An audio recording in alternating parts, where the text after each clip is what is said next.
တော့ကဲအားလုံးပဲမစိမ်းတဲ့ player 2ယောက်ဖြစ်ပါတယ်ဒီ2ယောက်ကတော့ကျွန်တော်တို့ပြီးခဲ့တဲ့ episode မှာတစ်ယောက်က Sweetie Girl က English Empire နဲ့ကစားတာပဲမစ္စတာနိုးချီကတော့ထုံးစံတိုင်းပဲ daily sort တစ်နဲ့ပြန်လဲပြီးပွဲထုတ်ထားတယ်ပေါ့နော်မစိမ်းတဲ့ player ဖြစ်တော့ညာလည်းပဲဒီမှာထူးဆန်းသောအရာနဲ့မစ္စတာ Sweetie Girl က sorry Sweetie Girl Sweetie Girl က Byzantine Empire ကိုပြန်လဲပြောင်းလဲပြီးတော့အဖွင့်လုပ်ထားတယ်ပေါ့နော်ဒါအဖွင့်ဒီကြားထဲမှာဒုတိယမြောက်ထူးဆန်းသောအဖွင့်ပေါ့နော်ကျွန်တော်တို့ပြီးခဲ့တဲ့ episode မှာဆိုလို့ရှိရင်လဲဒါဘာလင်ရဲ့ All Out the Dragon ကိုပြန်တွေ့ပြီးသွားပြီအခုကတော့နောက်တဲ့ထူးခြားသောအဖွင့်အနေနဲ့ကတော့ Byzantine Empire ကိုပြန်လည်ဖွင့်ထားရတဲ့ဘယ်လိုမျိုးရှင်မြန်မှုတွေအားကောင်းသွားမလဲဆိုတော့ဆက်လက်ဆောက်ကြည့်ကြမယ်ဒီယောက်ျားနဲ့မာမူဖြစ်ပါတယ်ဒီယောက်ျားနဲ့မောင်ဖြစ်ပါတယ်ဆိုတော့အားလေးဖြစ်တော့ကြမလို့ထွေးထူးပြတာမရှိဘူးကျွန်တော်တို့ဒါပါပဲ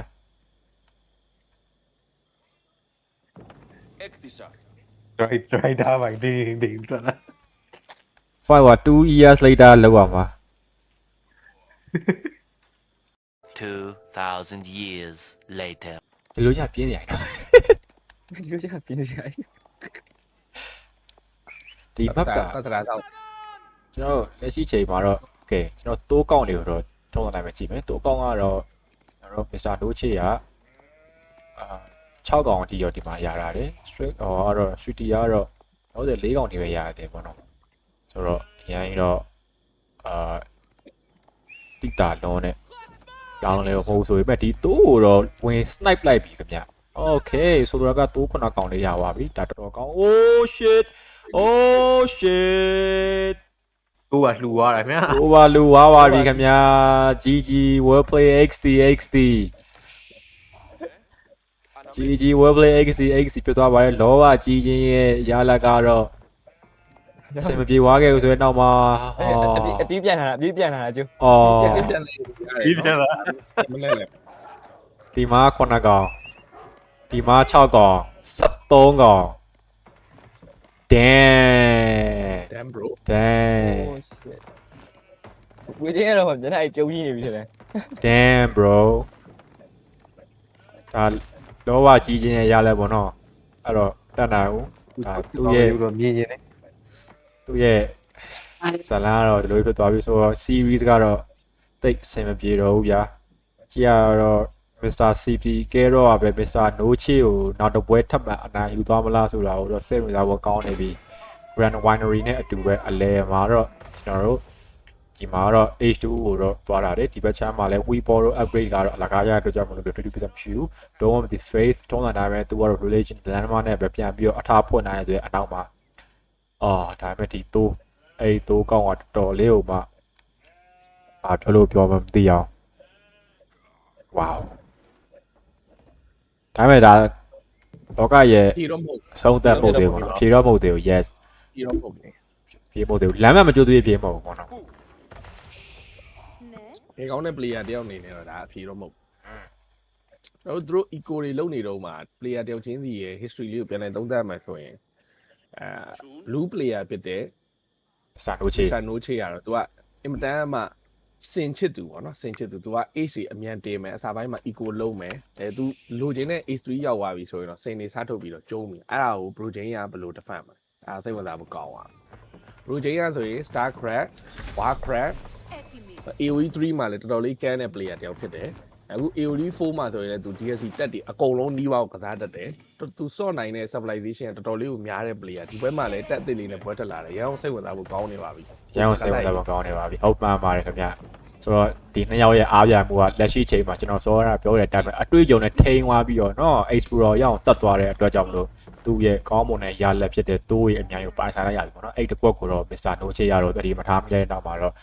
တိုးရှာဖွေလေးမှာတိုးနဲ့အတူပဲထပ်မှန်ပြီး scout ပါပေးလိုက်ရတယ်ဆိုတော့ဒါတော်တော်လေးကိုမှအဖွင့်ရတော့နည်းနည်းလေးရောအချောမချူဆိုပေမဲ့ဒါလည်းဆောင်းတော့ပြောတယ်လည်းမပဲအဆုံးသတ်ဖို့တော့ပါဘူးဟုတ်ပါဒါပေမဲ့ကိုပြလို့ကျွန်တော်တို့အခုဒီပေါ့နော်ဒီတိုးတွေရသွားတဲ့ဟာတခုတော့ရှိရဆိုပဲဒါအခုချိန်ကျွန်တော်ဒီဘက်ပေါ့နော်ဒီ Sweetie Girl ဘက်ကကြည့်ရင်တော့ဒါ Sweetie Girl ဒါတက်အစ်စ်ပေါ့နော်တက်အစ်စ်ဆိုတော့ဘလိုလာမလဲတော့မသိသေးဘူးပေါ့နော်ဒါသူကတက်ဆန်းတော့ပဲရှိသေးတယ်ပေါ့နော်သူကတော့ဟိုနေ့ကတက်ဆန်းလို့ပြောပြာရောင်ကတော့ City Gale ကသူတက်ကိုတစ်ခါပဲကန်ရသေးတယ်ထင်တယ်နော်ဒီတက်ကို ဟုတ်မှတယ် တစ်ခါပဲကန်ရသေးတယ်အဲ့တော့ဒါစုံသက်ကလည်းမသေးကြသေးဘူးပေါ့နော်ဒါကိုကန်နေကြတက်မဟုတ်ဘူးဆိုတော့တိုးတွေအများကြီးရပါမယ်လေ ဟုတ်ပါတယ်ဆိုတော့ဘာမှမဆိုဖြစ်သွားနိုင်တယ်ပေါ့နော်အရှိချိန်မှာတော့ ကောင်းလိုက်ပါလေ eco ဘယ်လောက်ပဲကောင်းကောင်းလောက်တတ်ပါစေကို့မှာရှိရဲ့ eco ကိုကောင်းမို့ဆိုအသုံးမချတတ်ဘူးဆိုလို့ရှိရင်လည်းထွက်တဲ့ protection ကိုထွက်နိုင်အောင်ဖြစ်သွားတတ်တယ်ဆိုတော့ yeah ဆက်ပြနေဆက်လက်ဆောင်ကြည့်ကြမယ်ဆိုတော့ visiting ကတော့ထုံးစံတိုင်းပဲသူ့အနေနဲ့ကတော့ဒီရေတကာတာဆောက်ပြရတယ်အဲ့ရေကာတာရှိတယ်ရှိတယ်လို့သူရဲ့အမှာရှိရတဲ့ villager ရဲ့ work rate တွေတိုးပြပါတော့ဆိုတော့ရေကာတာထဲမှာရှိရဲ့ worker တွေကတော်တော်လေးကိုကောင်းမွန်တဲ့ buff တွေရရှိထားနိုင်တယ်သူနဲ့ဒီဘက်တစ်ခုတော့ထပ်ပြီးတော့ support လုပ်ခင်ဗျကြောက်ကတော့400ကျော်တော့ဖြစ်နေပြီပေါ့သူ second TC သွားဖို့ပဲရွယ်ထားလားဘလို့ရှင်တဲ့သူဒီတိုင်းပဲတူးထားလားဆိုတော့ပြောတော့မရှိချိန်တီးကတော့တအုပ်နှစ်ဖက်လုံးမှာတော့ military မရှိသေးဘူးဒါပေမဲ့ Mr. Shape မှာ Mr. No Shape မှာတော့ဒီ Spearman နှစ်ကောင်ပေါ့နော်ဟိုလဲရှာတော့ရှာနေတော့ဟိုဒီမှာ Spearman နှစ်ကောင်ကတော့ဒီမှာပတက်ရက်နေတယ်သူကတရားတော့ defensive Spearman ပေါ့နော်ဟောပုံမှန်ဆိုလို့ရှိရင်ရသူက source ရင်းနဲ့လာနောက်တက်တယ်ပေါ့ဗျအဲ့ဒီဟာကောက်ဝဲတော့အဖြစ် defensive Spearman နဲ့ထားရရတယ်ဟုတ်ပြီကျွန်တော်တို့နောက်ဆုံးတော့ရေကာတာ right 1 2 3 4 okay တော့တစ်လုံးကြံနေရင်တစ်လုံးထပ်ဆောက်ဖို့လိုသေးတယ်တစ်လုံးထပ်ဆောက်ပြီးပြီဆိုလို့ရှိရင်เนาะဒီရေကာတာဟိုကတော့ပြီးပါပြီဒီရေကာတာရဲ့ဒီဆောက်မှုစနစ်ကပြီးသွားပြီဆိုတော့သူ့အနေနဲ့ဒီ eco ဘိုင်းဆိုင်ရာအဖွင့်လက်ကတော့ပြီးပါပြီပေါ့နော်ရေကာတာလေးပြီးပါပြီเนาะအားလုံးပြီးပါပြီတစ်လုံးတော့လိုသေးသူနောက်တစ်လုံးတော့ကျွန်တော်စိတ်ထင်ကတော့ဒီနားမှာပဲထားမယ်လို့ကျွန်တော်တင်တယ်ပေါ့နော်အဲ့တော့ဒီဘက်ချက်မှာရွှေလဲရတယ်ဒီမှာထားလဲမစိုးဘူးဗျဒီမှာလို့ရှိရင်ရွှေလဲရတယ်အသားလဲရတယ်ဆိုတော့ဒါအဆင်ပြေဒီကတာသူချော်များချော်သွားလားဟောမဆက်လိုက်ပြီ ဒီကစက်ကမှာဖြစ် ဟုတ်တယ်ပေါ့ရပါ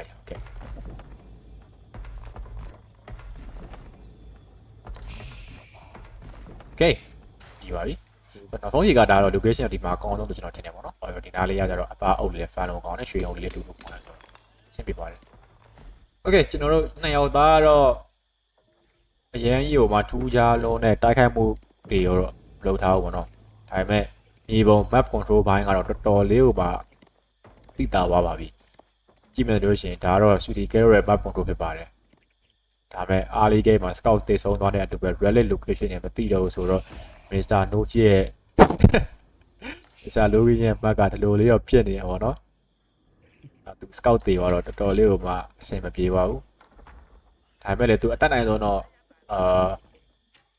ကြိုးစားပြီးတော့စက်ကစားသွားတယ်ပေါ့နော် ဒါပေမဲ့အခုကတော့ကျွန်တော်ဒီပွဲကိုကြည့်ရတော့ဒါ early rest တွေတော့မရှိကြသေးဘူးဗျကြည့်ရတယ်လေကင်းကြမှာအသေးတင်းရဲ့ပုံပဲဗျ ဟုတ်တယ်လေကင်းညမှာတည်တီးမယ်လို့ထင်တယ်လက်ရှိချိန်နေနှစ်ယောက်လုံးကတော့ပြောမလဲဘာမှတော့ unit military နဲ့ပတ်သက်တဲ့ဟာတွေဘာမှမတွေ့ရသေးဘူးဆိုတော့ H3 ကိုတော့အရင်ဆုံးတက်လန်သွားတော့ Mr. No ကြီးဖြစ်တယ်ပေါ့နော်သူနဲ့ house of land နဲ့တော့သွားတာလေဆိုတော့ဒါလည်း technology လမ်းမှာဖြစ်ပါတယ်ဆိုတော့ဒါကတော့နှစ်ယောက်နှစ်ဖက်လုံးကတော့ဒီH3 ကြမှာ share ကျုံးမဲ့အနေထားလေးမှာတော့ယူဆလို့ရတယ်ပေါ့နော်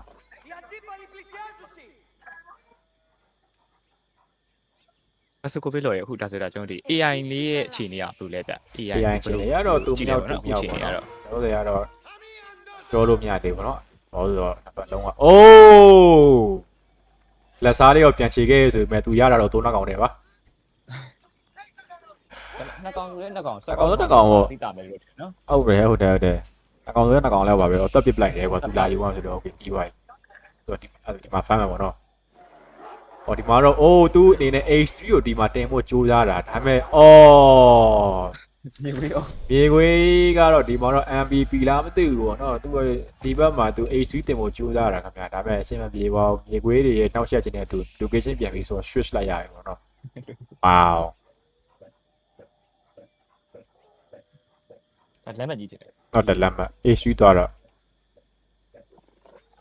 ရှီကာတာတော့စောက်ပြီးသွားပြီ ဒီကတော့အကုန်လုံးပြီးသွားပြီပေါ့နော်အားလုံးမြောက်ကဒီမှာတစ်လုံးနှစ်လုံးသုံးလုံးလေးလုံးအားလုံးမြောက်ဒီမှာထားတယ်ပေါ့နော် ရှီကာတာလေးက range လေးတွေတော့ရှိရနော်တခုတော့ထူးခြားရင်ပုံပဲ range လေးတွေ ဒီကာတာထဲမှာရှိရဲ့ worker တွေအကုန်လုံး buff ပေးရပေါ့နော်ဒီမှာလို့ရှိရင် worker လေးလင်းနေဒီမှာလေးတွေ့ worker လေးလင်းနေရွှေလေးကွန်းနေ အဲ့ဒါကဒီကိုဂျီကာတာရဲ့ buff HG ကာတာအောက်မှာဖန်လို့ရှိရင်ဝေါ်ကာရဲ့ဝေါ်ကာရိကပို့ကောင်းတယ်ပေါ့နော်သူများအထက်ပို့ပြီးဟိုညံတယ်ဒါပါပဲအကောင်ဂျီကာတာကို အပေါ်ဂျီကာတာဟိုပဲနော်အကုန်လုံးဟိုတော့အကုန်လုံးတော့မထိပြီမဲ့လင်းနေနော် လဲဘောဒီလိုထိနေရပြီအရင်ဟိုလိုမျိုးကြီး quadrant ကြကြဖြစ်နေကြတော့မလို့ပေါ့နော်ဒီအောက်မှာလဲ fan site မယ်ဘာလို့လဲတုံးစံတိုင်းပဲဒီအောက်မှာ fan site မှာဒီဂျီကာတာရဲ့ fan နဲ့ပို့ပြီးဟောကာတွေကပို့ပြီးတော့ကောင်းတယ်ပေါ့နော်ပို့ပြီး fan ကောင်းတယ် H3 ကိုတော့ရောက်သွားတာမစ္စတာဒိုရှီသူနေရတော့ eco ကိုလဲ site နေနဲ့ပဲဖြစ်လာပြီးတော့တူထောင်ရတယ် first relic သွားပြီးတော့ကောက်ထားပြီ second relic သူနေသွားရှာနေပြီ second relic ကဒီမှာထိပုံပြရတယ်သူ scout ဟော Garci Rider နဲ့လိုက်ပြီးတော့ပြေပုံရှင်းနေပေါ့နော် first relic ကတော့သူရပြီ second relic ကဒီဘက်ချမ်းမှာ so relic ကဒီမှာ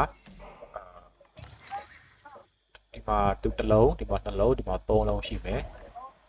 သူ first relic ရပါပြီခင်ဗျသူ first relic ရပါပြီ so မြေပုံမှာရှိမြ relic သူ3လုံးလောက်ကိုတော့အပိုင်စီးနိုင်မယ်လို့ကျွန်တော်ထင်တယ် second relic လည်းသူရတော့မယ်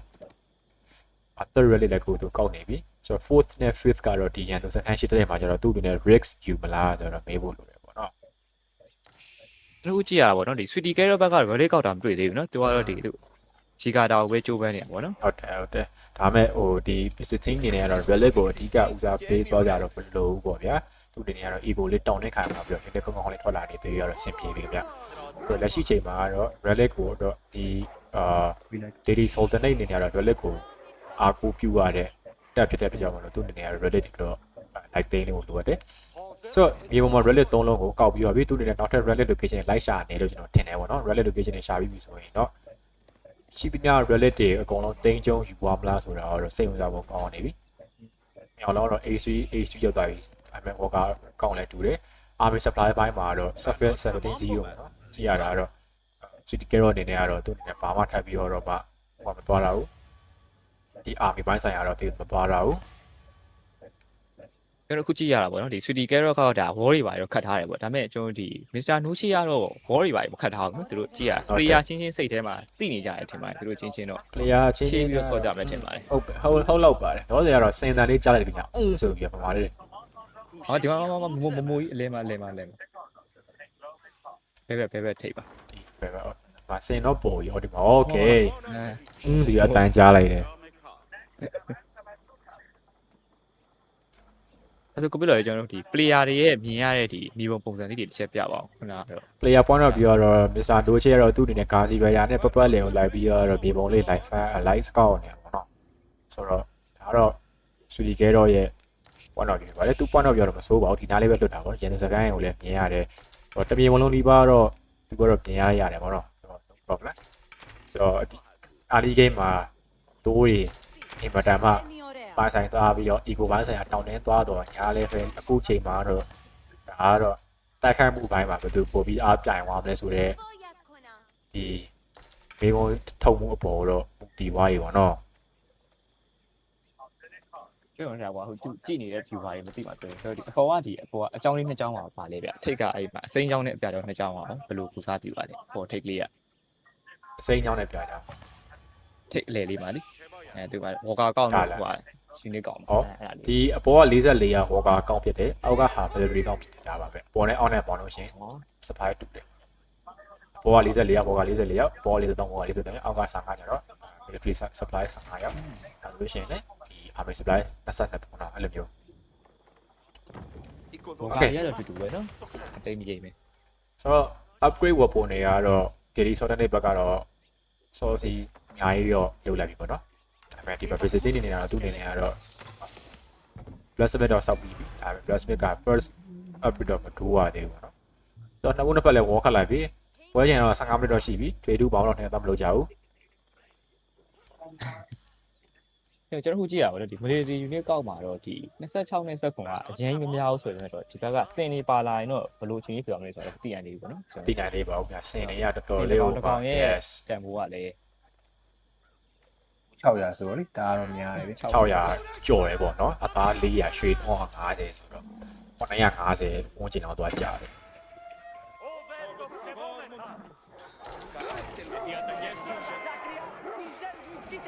ကဲကျွန်တော်တို့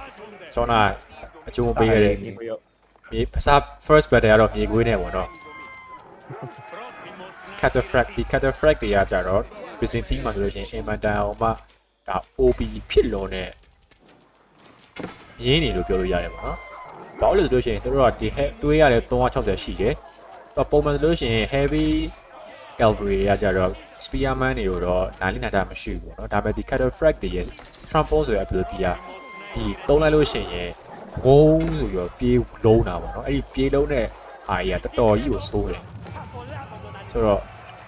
့ဒါမှမဟုတ်လေသူက cataphracts တွေဈေးရန်ကြီးရမြင်တွေ့ရတဲ့အတိုင်းပဲအသား180ရွှေ150ဆိုတော့ဈေးကလည်းဘိုးပြန်နေအောင်ကြီးရဲ့အခါမှာတော့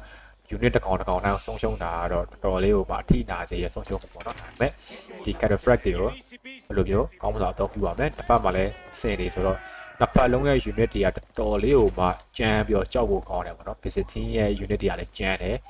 ပြီးတစ်ပတ်က daily sorting ရဲ့စင်တွေကလည်းတော်တော်လေးကိုမှမာပြီးတော့ damage ထွက်တယ်ဆိုတော့ဘယ်တွေကတော့တော်တော်လေးကိုမှစိတ်ဝင်စားဖို့ကောင်းနေပြီဒီဘယ်တွေရဲ့အဆုံးဖြတ်ကိုတော့ micro ဘယ်သူပိုကောင်းသွားမလဲဆိုတာကိုတော့ဆုံးဖြတ်ပေးသွားမယ် cataphracts တွေရဲ့ ability ရဲ့အသုံးပြုပုံတွေကလည်းဘယ်လိုမျိုးထိရောက်တဲ့ဝင်တိုးမှုတွေလုပ်ပေးပါမယ်ဆိုတာလည်းအရေးကြီးရယ်ဆိုတော့ yeah တော်တော်လေးကိုမှ session ကတော့မြင်လာပြီဘယ်လိုဆက်ဖြစ်မလဲဆိုတော့တစ်ချက်ကြည့်ဖို့လိုတယ် relic ကောက်ရတော့ဒီမှာ relic နှလုံးနောက်ထပ်တကယ်relic ကဟောပါတော့ကျွန်တော်တင်တာကတော့3လုံးကောက်ထားရတယ်ကျွန်တော်တင်တယ်ပေါ့နော်ဒါပေမဲ့နောက်တစ်လုံးကိုသူဘာဘာထည့်တာလဲကျွန်တော်အော်ဒီမှာတစ်လုံးထည့်ရတယ်ဒီရဲမှာတစ်လုံးထည့်ရတော့ရွှေ95တက်တာပေါ့နော်ဒီမှာထည့်လဲရွှေတက်တယ်ဆိုတော့ yeah ဟုတ်တာပေါ့နော်ကျွန်တော်ကြည့်ရတာမီနီမတ်မှာဒါဒီဘုံကကျေထင်းရမယ်ခုနတကယ်ကြည့်လိုက်ရင်တော့ထိတ်ချင်းကကတ်နေတာပေါ့နော်ဘယ်တရားတော့ကြည့်ရလေတဲ့မှာပဲစာမဲ့တော့ရှိရပြကျွန်တော်ပွဲတွေတော့ဘယ်နိုင်ညာလိုက်တော့ရှိမဲ့ပုံတော့မပေါ်ဘူးပြအခုကြည့်ရတဲ့ပဲရောက်ချင်းတဲ့ထိုးမယ်ဆိုတဲ့ပုံစံပဲပေါ့နော်အခုကြည့်ရတော့ဆိုတော့လေဂိမ်းကတော့ချစ်လေး3ထားဖို့လိုတယ်ပေါ့နော်ဒီဘက်ချမ်းမှာတော့ဒီ wall လေးဒါခတ်လိုက်တော့ simple ball လောက်တယ်ဒါပေမဲ့လည်းအရောက်ကြက်လောက်ကြည့်လဲဘယ်လိုပြောမလဲတိတာလွန်နဲ့ဒီအပေါက်ကတော့လောဆယ်မရှိသေးဘူးပေါ့ဗျာဘာလုံးကတော့ wall လေးကိုတခြားခတ်ထားရင်းနဲ့ပဲသူတို့အနေနဲ့ကတော့ဒီ cancel ဘိုင်းလုံအောင်တော့တခြားလေးလုံထားရပေါ့နော်မစ္စတာနိုးချေခတ်လိုက်တဲ့ဝေါ်ကြီးအော်ဝေါ်ကြီးတခုတော့ကောင်းနော်တော်တော်များများအပိုင်ယူလိုက်တာပေါ့နော်ဒီမှာ berry ဒီလိုက်နိုင်သွားပြီသူကြောက်တွေလည်းသူတူးချင်တူးရတယ်ပေါ့နော်ဆိုတော့ဒီကဟိုမြေပုံကလည်းကျင်းတဲ့ပုံမှာမူတည်တဲ့အတွက်ကြောင့်ပေါ့နော်မြေပုံလည်းကျင်းတဲ့တည်မှာလို့နေရာ area များများယူရတယ်တော့ vision ပို့စင်ကောင်းကတော့တော်များလာပြီအဲ့တော့ဒီကအနေရလေးရှိရယ်စိုးရင်ရတယ်ပေါ့နော်စင်ကောင်းအောင်များလာပြီတစ်ဖက်မှာလည်း cataphracts ကတော့6កောင်ရှိရယ်ခုနကောင်ဖြစ်သွားပြီပေါ့နော်ဘောင်းအောင်တော့ပြီဆိုတော့စင်ပါနေမဲ့ရွှေကိုဒါ6,500တော့တုံးထားမယ်လို့ထင်တယ်နော်စင်တကောင်ကသူက350ရယ်ဆိုတော့အောင်းတယ်ဟုတ်ပါနဲ့ကောင်ဟိုက9កောင်4កောင်ဖြစ်သွားပြီဒီကောင်1400 1400နဲ့ plus မှာရှိရယ်ပေါ့နော်ဒီချိန်မှာဆိုတော့1400နဲ့အပါးနဲ့တော့ရနေပြီနော်အကုန်လုံးတော့ယူရိုရတာဖြစ်နေပြီနော်အားလုံးတော့တီးကျင်နေကြတယ်တီးကျင်နေကြပြီဒီမှာလဲ cataphracts ready ပဲဒါပေမဲ့တတိထားမဲ့အရာပါလဲဆိုလို့ရှိရင် Sudi Garo မှာသူ့အနေနဲ့ weapon upgrade ကတိတ်မရှိဘူးနောက်မှကြည့်မယ်ဆိုလို့ရှိရင်တော့ +1 ဟိုပါပဲရှိမယ်+1အဲ့ဟိုဒီ bridge weapon ပဲရှိမယ်ဟို wow H4 သွားနေပြီစင် free ရမှာဖြစ်ပါတယ်သူကဒီသူ့ရဲ့မြားထက်သူ့ရဲ့ဒီမြင်းတွေကိုသူဦးစားပေးထားတဲ့ပုံပဲเนาะကျွန်တော်ကြည့်ရတော့ဒါပေမဲ့ City Garo ရဲ့မြင်းတွေတို့ဒီစင်တွေကိုဖျက်နိုင်ပါမလားဆိုတော့တခုပဲဘေးဝေါ်လေးကလည်းအင်မတန်မှစိတ်ဝင်စားဖို့ကောင်းပါဘူးဆိုတော့စင်ရတော့ဒါထုံးတိုင်းနဲ့အလုံးမတောင်းနေပါပဲဖြစ်ပါတယ်တော်တော်လေးကစိတ်ဝင်စားဖို့ကောင်းတယ်ဟုတ်ပါတော့ဒီဘက်ချမ်းမှာတော့ဒီလောင်ဘိုမက် mercenary ရောတောက်လျှောက်ကြီးဆိုလိုပဲထုတ်ထားရပါတော့ mercenary ဖြစ်တဲ့အဲ့ဒါကြောင့်မလို့ပတ်စံမပေးရဘူးဒါပေမဲ့ all in one ရောပေးရတယ်ပေါ့နော် unit for free ကိုရေးရတယ်ဒါ all in one unit တွေပေါ့နော်ဆိုတော့ဒီမှာ long bow နဲ့တောက်လျှောက်ပဲဆိုလိုပဲထွက်လာမယ်ပေါ့နော်အဲဆိုတော့ okay အပတ်လုံးကတော့အရှိမှာတော့အရှိမနဲ့ပြင်မှာတော့ဒီ ready ပဲအဲ့မှာတွေ့သွားပြီအုပ်ကြီးမြင်တော့မြင်သွားပြီဆိုတော့ဘာလုပ်မလဲဆက်တိုးတယ်ခင်ဗျာအဲ့ရက်သွားပြီသူ unit နည်းနည်းစောင့်ရတာကောင်းမယ်ပေါ့နော် အပေ compensation မှာတော့ Sudi Garo 90ပေါ့နော် supply 200လည်းပြီးတော့မယ်ဆိုတော့သူအနေနဲ့ကတော့သွားပြီးတော့တိုက်ခိုက်ဖို့တော့လုပ်နေပြီဒီဘက်မှာတော့ upgrade ဘိုင်းဆိုင်ရာကြည့်မယ်ဆိုလို့ရှိရင် Sudi Garo ဘက်က +1 billy only ဒီဘက်ချမ်းမှာတော့ +1 billy +1 rage +1 billy armor ပေါ့နော် alright ဆိုတော့စင်တွေကတော့ဒီဘက်ချမ်းမှာတော့ဆိုရင်များသမိုင်းနေတော့စင်ကိုပြချဖို့ကောင်းတဲ့ target တော့မဟုတ်ခဲ့ဘူး cataphracts တွေနဲ့ဒီဘက်ချမ်းနဲ့ဝင်တိုးဖို့ကြိုးစားဆိုရင်အဲ့မှာ cataphracts trample ability 3ပါလား trample ability 3လို့သူတို့ကြိုးစားဖို့ကြိုးစားနေတယ်ဆိုပေမဲ့ရဲ့လို့ cataphracts တွေတနေ့လေးတော့အထိနာနေပြီခင်ဗျာပြန်ပြီးခုတ်ဖို့ကြိုးစားနေဆိုပေမဲ့လည်း cataphracts တွေ ability မသုံးဘူးခင်ဗျာတော်တော်လေးမှားရင်းသွားတဲ့တိုက်ကွက်များဖြစ်သွားမလား လောင်းဘုံမတ်တွေအများကြီးရှိတယ်ဒီလောင်းဘုံမတ်တွေဘယ်လောက်ထိ damage လုပ်ပေးနိုင်မလဲဆိုတော့ကျွန်တော်ချက်တော့ကြည့်ဖို့ racing ကောင်းကလည်းအရင်များရယ်ဆိုတော့ +1 rage ကတော့ခဏနေပြီးအောင်ပေါ့ +1 rage ပြီးသွားရင်တော့ဒါတော်တော်လေးကောင်းသွားနိုင်တဲ့ data မှာတော့ရှိရယ် +1 rage ပြီးသွားပြီ okay +1 rage တွေ့ကြမလို့သူ့အနေနဲ့ဒီ weapon upgrade အပိုင်းမှာတော့တော်တော်လေးဟိုမှာ damage ကပိုကိတ်သွားတယ်ပေါ့နော်အော် cattle frag တွေအများကြီးသိသွားတာတော့အဆင်မပြေပါဘူးသူ့အနေနဲ့ဒီ travel ability သုံးဖို့မေ့သွားတယ်လို့ကျွန်တော်ထင်တယ်ပေါ့နော် travel ability သုံးဖို့မေ့သွားတော့ကြောင့်မလို့ဒီ cattle frag တွေတော်တော်လေးဟိုမှာအကြရှုံးများသွားတယ်ပေါ့ဗျာ ဒါဆိုကျွန်တော်ဒီ cover ဒီကောင်လေးရဲ့ ability ရပါတော့ဒါ movement မြန်တာအပြင်ပါအောင်မထင်ဘူးပေါ့နော် movement မြန်သွားတာကိုမြန်ဝင်တိုက်တာအတွက်တော့ဖြစ် movement မြန်တာတော့မှအဲ့ဝင်တိုက်တဲ့တကြောလုံးဘယ်လိုပြောမလဲ damage ပေးရပေါ့ဗျာ ဟောဟုတ်ကဲ့ ဆိုတော့တော်တော်လေးဟိုမှာကောင်းမွန်တဲ့ ability သူ့အနေနဲ့သုံးဖို့အတွက်တော့မိသွားလားဆိုတာလေးကိုတော့ကျွန်တော်တို့အနေနဲ့ပြန်ပြီးတော့သုံးသပ်ရမယ်ခင်ဗျ ဒါတော့ဒါသူခုနကဗဒယ်မှာတော့ဒါသူအောက်ကနေလာမယ်လို့မထင်လိုက်ဘူးပေါ့နော်သူမြင်းအုပ်ကိုအပေါ်ပို့ထားတဲ့အချိန်လေရဝင်သွားတယ်ဖြစ်ဒါပေမဲ့ကျွန်တော်ခုနကကြည့်တာပေါ့နော်သူတို့ဒီတစ်ဖက်ကလည်းဒါမြင်းမုတ်ပဲနဲ့စင်ဖြစ်နေတဲ့အတွက်ကြောင့်မို့ဒီမြားအုပ်ကိုလိုက်ဖို့ movement speed ရတော့အနေငယ်လေးကိုလိုနေလို့ပဲနော်မြားကပြန်ပြစ်သွားတာဆိုတော့မြားအုပ်ကောက်မြင်းအုပ်ကြီးမရှိဘူးဆိုပေမဲ့လည်း ဆိုတော့ပွဲတော့ပြင်နေသွားပြီ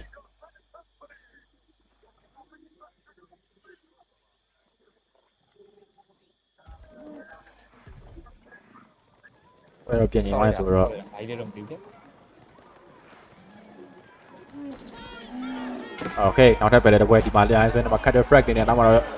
ပိတ်မိနေရပေါ့နော် cattle frag တွေအရင် control များလွတ်သွားသလားဒါပေမဲ့လည်းကိစ္စမရှိဘူးပေါ့နော်သူပဲcontrol လေးအရင်များလွတ်နေလားဆိုရင်ဘေးကုန်းလေးတော့ဖြေဖို့ဘေးလုံးတော့ထုတ်ရရှိရဲဆိုပေမဲ့ဖျားသမားရဲ့အများကြီးအောက်မှာ10နေကတော့တကြောလုံးဆိုသလိုပဲတောက်လျှောက်ကြည့်ဦးမှာဘယ်တဲ့ဆိုင်နေရင်းနဲ့ပဲ cattle frag တွေကတော့တေသွားပြီဒီ long bow မှာအောက်ကအန်တာနေတယ်လို့ပြောလို့ရတယ်ဆိုပေမဲ့ army supply မှာတော့တဖြည်းဖြည်းနဲ့နဲလာပြီခင်ဗျာပေါ်မှာ49 57မန်စင်တွေအတွက်ကိုတော့ကြည့်ရတာတော့ Mr. Sweetie Carrot အနေနဲ့အပြေမရှိခဲ့ဘူး cattle frag တစ်ကြောင်းလာပြီဆိုတော့ landscape တွေပါလာပြီပေါ့နော်ဒါပေမဲ့စင်တွေကိုဖြည့်ချင်းပြီးတော့သူ့နဲ့ဘာမှထွေထူးရှိမနေဘူး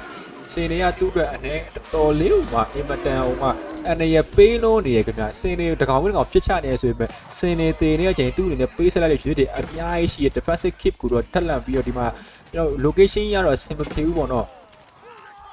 defensive keep ရဲ့ location ရနည်းနည်းလေးဖြာထွက်နေဆိုရဲအနောက်မှာ long bow man တွေအများကြီးတော့ကြံရသေးတယ်ဒါပေမဲ့ long bow man တွေကစင်တို့ဘာမှ damage မပေးနိုင်ဘူး crossbow တွေခင်ဗျာနောက်ကလိုက်တာပဲအဲဒီဟိုဘက်ကဝင်ဒီ city girl ရဲ့မြင်းတွေ crossbow တွေပြစ်ချလို့ပြန်ပြုတ်သွားလာတော့ဟာ crossbow တွေပေါ့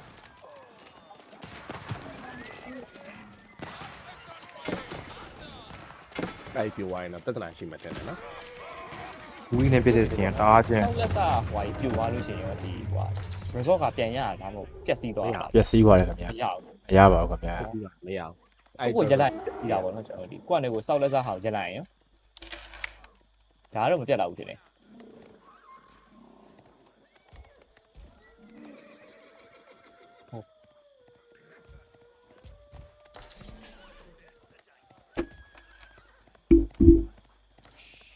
ကျွန်တော်တို့ကတော့ City Girl ရဲ့ထုံးစံပေါ့ City Girl တော့ဖြစ်တယ်ကျွန်တော်တို့ဒီပေါ့နော်ဒီ Mr. Nucci ရဲ့ထုံးစံပဲဖြစ်ပါတယ်ဒါတော့ လေမှာကိပလီစောက်တယ်အဲ့ဒါတော့တာဝါမှာကူလေးစောက်လိုက် unique ကောင်မနေ့က unique ကောင်ပြပြတာနေသွားပြီနော်ကျွန်တော် City Girl ဘက်ကတော့ ဒီစင်တွေအတွက်အဖြေမရှိဘူးပဲနောက်ပြီးသူ A3 မှာလည်းရက်နေရော long term potential မှာတော့စင်ပြေလောက်တော့နေတင်တယ်ဗျ supply က army ဘက်မှာကော worker ဘက်မှာတော်တော်လေးမတိတာထင်ရှားတော့ရောင်းနေသွားရဲဆိုရင်အနောက်မှာတော့ဟောဘာလဲဆက်ဖြစ်သွားမှာတော့ကြည့်ဖို့တော့တယ် စင်ဆန်နူချီရော10မိနစ်ခွဲတစ်ခါစင်တကောင်ထွက်မှာရပါတယ်ဖြစ်ပါတယ်ဒီစင်က free ပါ okay ပြီးတော့ဘူးနဲ့ထုတ်တဲ့စင်တက်ကိုသူက2ဆလောက်ကျန်းပါတယ်ဆန်းနဲ့ပြစ်တာ ဟောဒီစင်ပေါ်မှာစီးရဲလူကတရနဲ့တက်တာပေါ့နော် yes အော်ရိုးရိုးစင်ကကြတော့စင်ပေါ်မှာစီးရဲလူကဘာနဲ့တက်တာ တက်နေထိုးတယ် ဟောလှန်နေထိုးတာ နောက်မှာပါတဲ့စင်တွေက elite စင်တွေပေါ့နော်ရွှေရောင်ကောင်းနေနဲ့ဆန်းနဲ့ပြစ်တာဆန်းနဲ့ပြစ်တဲ့ရဒူးနဲ့ပြစ်တဲ့ရ random ထွက်တာ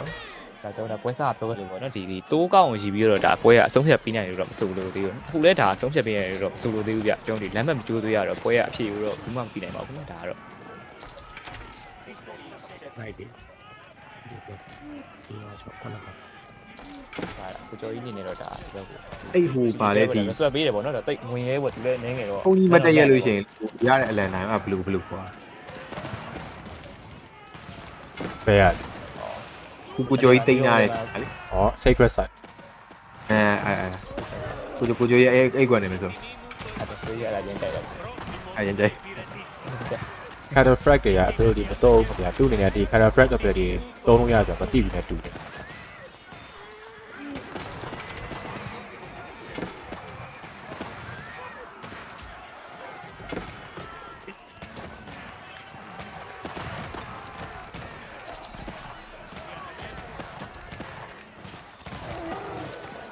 Yep.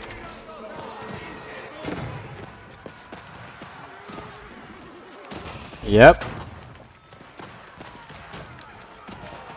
အဲ့ဆိုတော့ GG လို့သတ်မှတ်လို့ရပါတယ်တူပါတယ်ကြည့် Mr.